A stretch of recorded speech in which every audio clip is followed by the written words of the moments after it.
ഞാനും വരുന്നു. ഉമ്മച്ചിക്ക് ഇവിടെ നിന്നാണ് ഇരുന്നൂടെ അമ്മ? ഇപ്പൊ എത്ര രൂപ ചെലവാക്കി കൊണ്ടുവന്നേന്നറിയാമോ ഉമ്മായെ?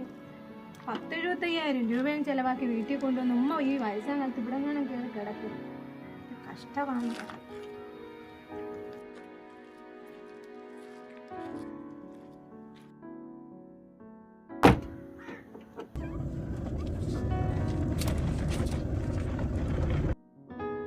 ഉമ്മ, ആ ഉമ്മച്ചി ചെയ്തത് ശരിയാണോ? ഞാൻ എന്ത് ചെയ്തെന്നാ നീ പറയുന്നേ? ഇന്ന് വൈകുന്നേരം ഉമ്മച്ചുമാടുത്ത് ഉമ്മച്ചി ദേഷ്യത്തോടെ സംസാരിച്ചത് ശരിയാണെന്ന് ഉമ്മച്ചിക്ക് തോന്നുന്നുണ്ടോ? ഞാൻ ദേഷ്യപ്പെട്ട് സംസാരിച്ചൊന്നും അല്ല. പക്ഷെ ഉമ്മാക്ക് വയ്യാതെ ഹോസ്പിറ്റലിൽ നിന്ന് കൊണ്ടുവന്നതല്ലേ, ഇച്ചിരി റെസ്റ്റ് എടുത്തോട്ടെന്ന് ഞാനും കരുതി. ഉമ്മച്ചുമ്മ അങ്ങനെ ഒരു ആഗ്രഹം പറയുമ്പോൾ ഉമ്മച്ചി അങ്ങ് സാധിച്ചു കൊടുക്കണം.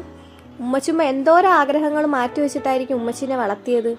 നീ നിന്റെ കാര്യം അങ്ങ് നോക്ക്. ഞാനും ഉമ്മയും തമ്മിലുള്ള കാര്യം ഞങ്ങൾ അങ്ങ് തീർത്തോളും. ഞാനൊന്നും പറയുന്നില്ലേ മോളെ, നിക്ക്. അതെ, പറഞ്ഞത് ഇച്ചിരി കൂടിപ്പോയെന്ന് എനിക്കും തോന്നുന്നു.